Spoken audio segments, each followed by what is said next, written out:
BNP chairperson ও সাবেক সফল প্রধানমন্ত্রী বেগম খালেদা জিয়ার রোগ মুক্তি ও দীর্ঘায়ু কামনায় নারায়ণগঞ্জ বন্দরের কলাগাছিয়ায় চুনাভোরা বিএনপি ও এর অঙ্গ সংগঠনের উদ্যোগে এক দোয়া ও মিলাদ মাহফিলের আয়োজন করা হয়। এতে প্রধান অতিথি হিসেবে উপস্থিত ছিলেন বন্দর উপজেলা পরিষদের সাবেক চেয়ারম্যান আলহাজ আতাউর রহমান মুকুল। বিস্তারিত থাকছে ডেস্ক রিপোর্টে।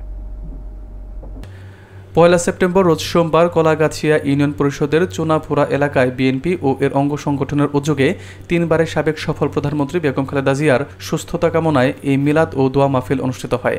নারায়ণগঞ্জ মহানগর তারেক জিয়া পরিষদের সভাপতি মোহাম্মদ শাফির সভাপতিত্বে অনুষ্ঠিত মাহফিলে প্রধান অতিথি হিসেবে উপস্থিত ছিলেন নারায়ণগঞ্জ মহানগর বিএনপির সাবেক যুগ্ম আহ্বায়ক ও বন্দর উপজেলা পরিষদের সাবেক চেয়ারম্যান আলহাজ আতাউর রহমান মুকুল।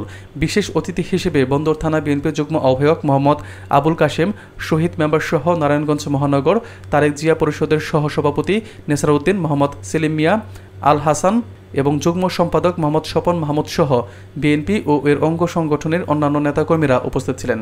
এ সময় দেশনেত্রী বেগম খালেদা জিয়ার রোগ মুক্তি কামনায় বিশেষ মোনাজাত পরিচালনা করা হয় এবং সবশেষে উপস্থিত সবার মাঝে তোবারক বিতরণ করা হয়।